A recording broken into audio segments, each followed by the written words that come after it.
두 분 다 이제 그런 이제 제도적인 사각지대 측면에 대해서 좀 말씀 좀 해주셨어요. 그럼 좀 더 이제 자세하게 좀 살펴보도록 할게요. 그 먼저 남녀 고용 평등과 일가정 양립 지원에 관한 법률, 좀 어떤 법인지부터 좀 알아보도록 하겠습니다. 이 박사님, 이 법률이 탄생하게 된 배경은 좀 무엇이고 또 그 어떻게 변화 또 확대되고 있는 좀 양상인가요?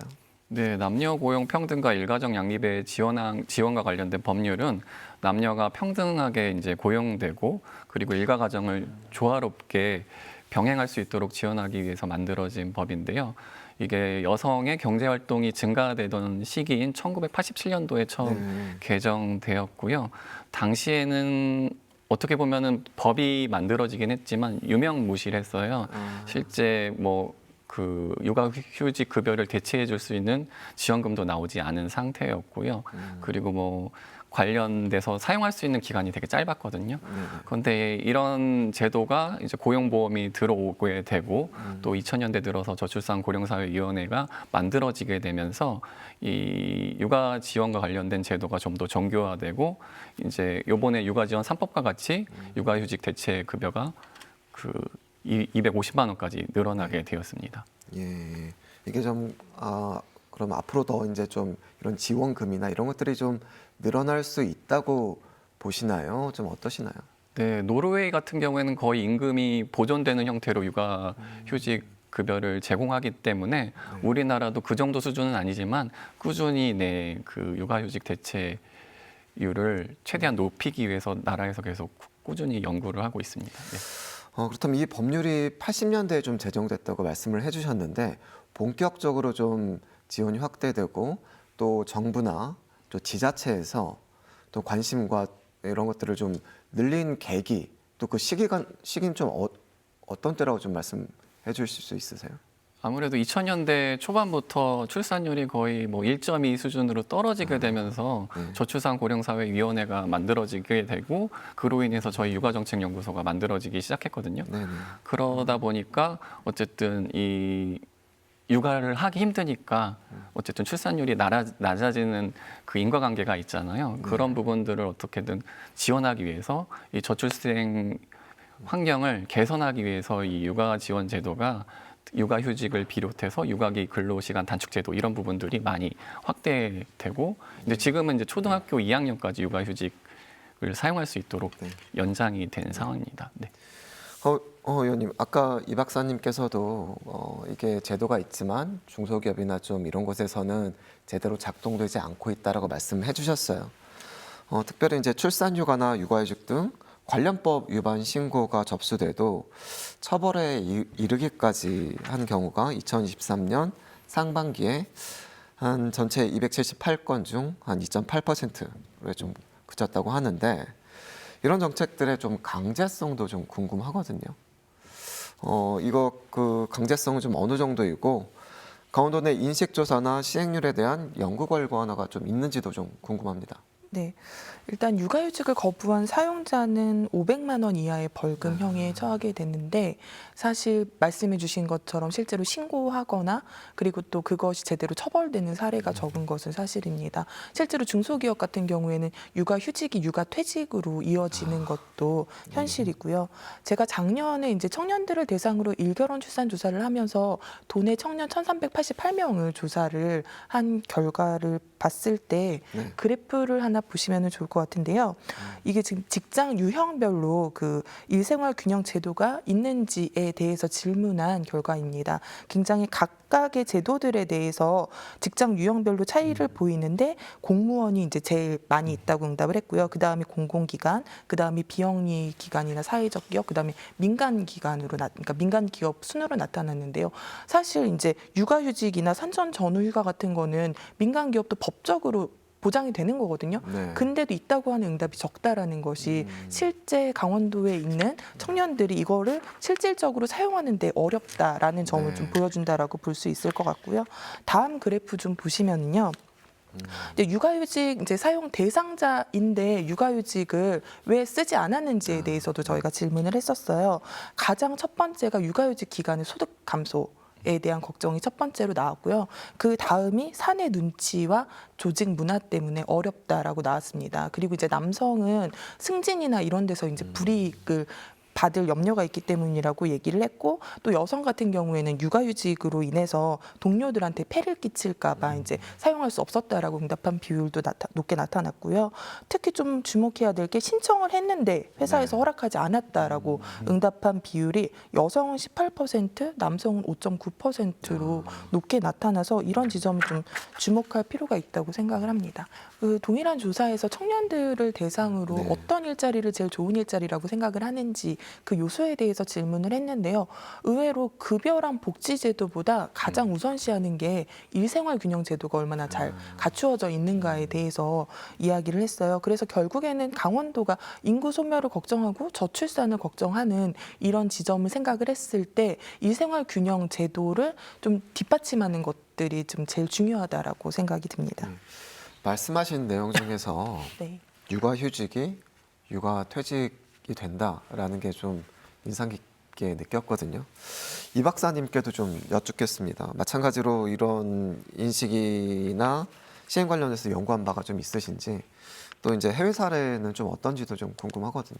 네, 그 허목하 연구위원님께서 연구하신 결과랑 전국조사 결과는 거의 유사하고요. 그래서 그 사내 눈치 그리고 조직 문화 때문에 육아휴직을 사용 못하는 비율이 저희 조사에서는 90% 정도가 나왔어요. 그러니까 아직 전반적으로 그 조직 문화가 이 일가정 양립, 일생활 균형을 어떻게 보면 적극적으로 시행하기 위한 기반이 아직 마련되지는 않은 것 같다라고 생각이 들고요. 특히 이제 중소기업으로 갈수록 이런 경향성이 더 심해지는 경향이 있습니다. 또한 유럽 특히 이제 노르웨이, 스웨덴 같은 경우에는 그 육아휴직 사용자의 2명 중에 1명은 남성이거든요. 그런 남성에 대한 육아휴직도 어떻게 보면은 아직까지 왜 남자가 육아휴직이냐 이런 질문을 많이 받는다고 하더라고요. 그래서 초기에 되게 어려움을 많이 겪으신 분들도 많이 만나서 인터뷰를 해본 결과 아직까지도 그 인식은 많이 올라오긴 했는데 네. 기본적으로 아직 정착은 안 된 상황이다라고 네. 보시면 될 것 같습니다. 해외에서는 특히나 이제 그런 유럽 쪽에서는 네.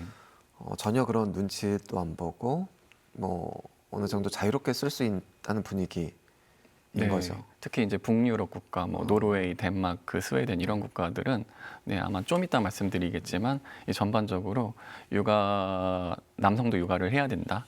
그 육아휴직은 당연히 해야 된다라는 개념이 잘 자리 잡혔는데 우리나라는 아직 그 정도 수준까지는 오지 못한 것 같습니다. 예. 강원여성가족연구원에서는 올해 일생활균형 사회환경과 직장환경 조사에 관한 연구를 좀 진행할 예정이라고 들었습니다. 연구원님, 어떤 목적으로 진행되는 연구인지, 어떤 것을 좀 조사할 계획인지 설명 좀 해주시죠. 네. 그 매년 고용노동부에서 일생활 균형 지수를 17개 시도를 비교해서 발표를 하는데요. 23년에 안타깝게도 저희 강원도가 12위를 기록을 했습니다. 네. 이 일생활 균형 지수는 그 근로시간이나 여가시간 그리고 일가정 양립제도 활용 그리고 지자체 제도적인 노력 등을 좀 종합적으로 평가하는 지수인데요. 실제로 보시면은 세종시 같이 좀 공무원들이 많은 곳이 좀 상위권을 차지하고 있고 강원도 같이 좀 인프라가 부족한 곳에서 이런 네. 것들이 어려운 지점들이 분명히 있습니다. 그래서 강원도에서 올해 그래도 이렇게 굉장히 좀 걱정이 되는 부분들이 있어서 저희 연구원에 일생활 균형 실태 조사를 요청을 했고요. 그래서 강원도 내 근로자를 대상으로 일생활 균형 제도의 사용이나 정책 요구들에 대해서 조사를 하고 관련돼서 좀 실효성 있는 정책을 개발해 보려고 하고 있습니다. 예. 이 박사님, 일과 육아의 균형을 잘 맞춘 환경을 위해서는 좀 어떤 부분들이 좀 필요할까요? 또 정부에서는 가족 친화 기업 인증 체계 등 인센티브 제도를 내놓기도 하는데 장기적으로 기업의 능동적 참여를 이끌려면 좀 이끌 수가 있는지 그것도 좀 말씀 좀 해주시죠. 네, 물론 그런 인센티브 제도가 어느 정도 효과성은 있기는 한데 우리나라의 어떻게 보면 고용구조상 가장 큰 문제점이 그 대기업과 공공기관에 재직하는 사람의 비율이 되게 낮거든요. 그래서 아까 계속 북유럽 국가 말씀드렸는데 거기에는 이제 대기업과 그리고 공공기관에 종사하는 비율이 상당히 높거든요. 당연히 이제 그 기업 규모가 크면은 육아휴직 같은 것을 좀 더 잘 허용해 줄 수 있거든요. 그런데 우리나라는 이제 중소기업이랑 네. 그리고 비임금 근로자 형태로 이 고용 시장이 구성되어 있다 보니까 그런 직장에서는 솔직히 이제 육아휴직을 사용하기가 상당히 어렵잖아요. 네. 그렇기 때문에 이런 우리나라 고용 상황에 맞게 좀 제도가 재설계되어야 되지 않을까라고 고민하고 있습니다. 네. 예. 그럼 어느 방향성을 좀 생각하고 계세요? 일단 어떻게 제도가 설계될지는 모르겠지만 고용보험 가입 범위를 넓힌다던가 아니면 대체 인력 지원금을 좀 확대한다던가 이런 노력도 같이 병행을 해야 될 것 같아요. 예.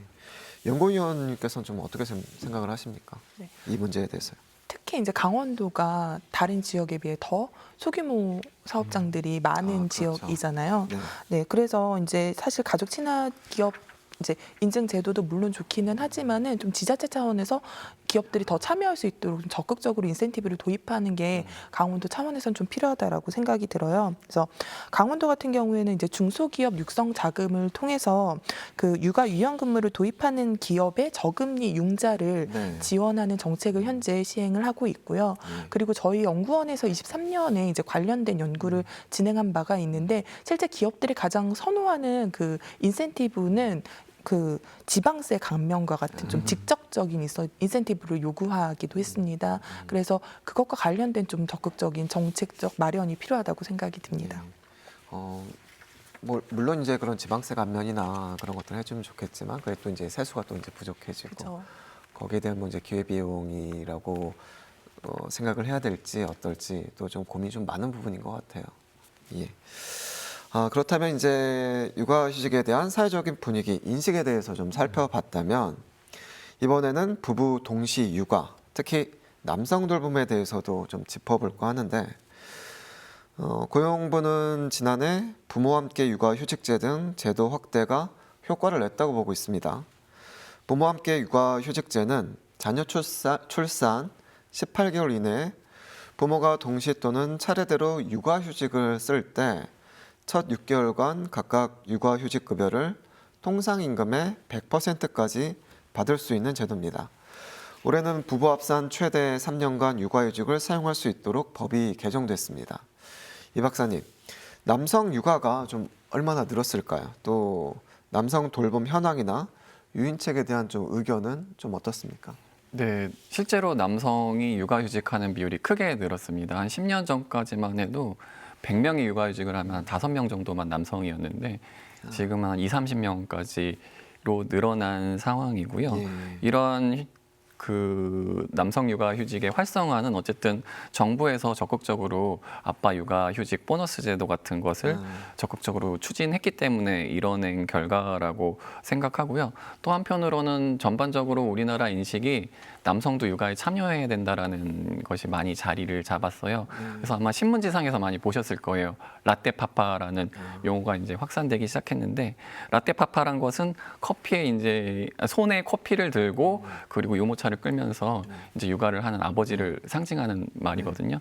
이런 적극적인 아버지가 많아지고 있는 것이 현실인데 제가 관련 연구를 하다 보니까 아쉬웠던 게 우리나라 남성들이 적극적으로 이제 배우자를 도와주기를 해요. 네. 주기는 해요. 그런데 그 행위 자체가 가사 지원 쪽에 많이 집중되어 있어요. 그래서 뭐 설거지를 한다던가 네. 청소를 한다던가 네. 음식물 쓰레기를 버린다던가 네. 그러니까 적극적으로 어떻게 보면 아동과 상호작용하는 거는 유럽에 비해서 많이 떨어지더라고요. 그러니까 남성의 돌봄권이라는 개념 자체가 아직은 우리나라에 자리 잡지 않은 것 같아요. 그래서 어쨌든 남성의 돌봄권, 남성도 그 자녀와 좀 상호작용을 활발히 해서 육아에 적극적으로 참여해야 된다라는 어쨌든 이제 일과 가정의 양립에 대한 개념이 살짝 바뀌어야 되지 않을까라고 생각을 하고 있습니다. 저도 아이가 어렸을 때 한 3개월 정도 육아휴직을 쓴 적이 있거든요. 네. 말씀하신 대로 저도 이제 뭐 그런 가사 지원에만 좀 네. 치중했던 것 같은데 네. 사회적인 좀 인식이 좀 바뀌어야 되겠네요. 네. 그래서 뭐 놀이터에 아버지가 육아제 휴직하고 있으면은 그 너네 아버지는 네, 실직했니 이런 소리까지 아직 듣는 사례가 종종 있다고 하더라고요. 그렇기 때문에 전반적인 네, 아버지도 육아를 해야 된다라는 인식이 네. 좀 뿌리 깊게 자리 잡아야 될 것 같습니다. 예.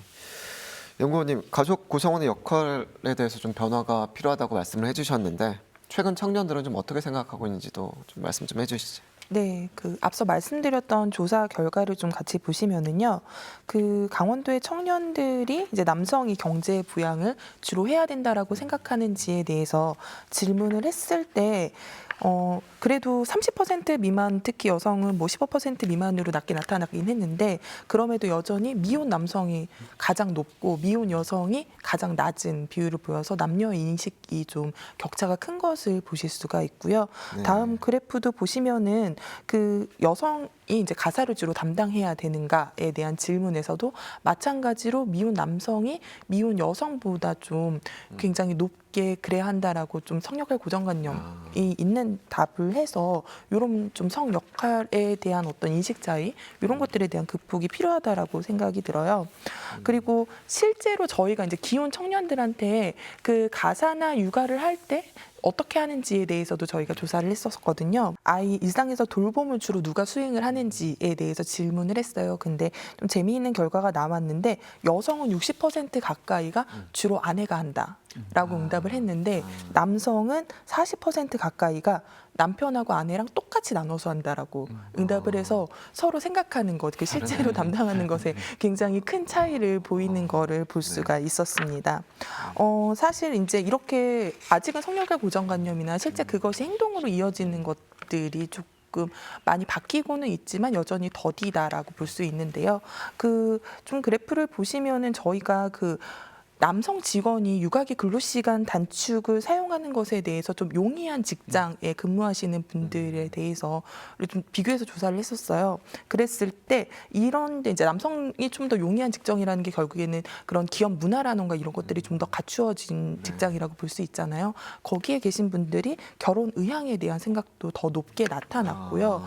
또 실제로 출산에 대한 의향도가 출산에 대해서도 굉장히 긍정적으로 판단하는 것을 볼 수가 있거든요. 그래서 저희가 이제 계속 반복해서 얘기를 하고 있지만은 결국에는 기업들이 일생활 균형 그리고 일가정 양립을 위한 제도를 좀 확대할 수 있도록 좀 지속해서 노력해야 될 필요가 있다고 보입니다.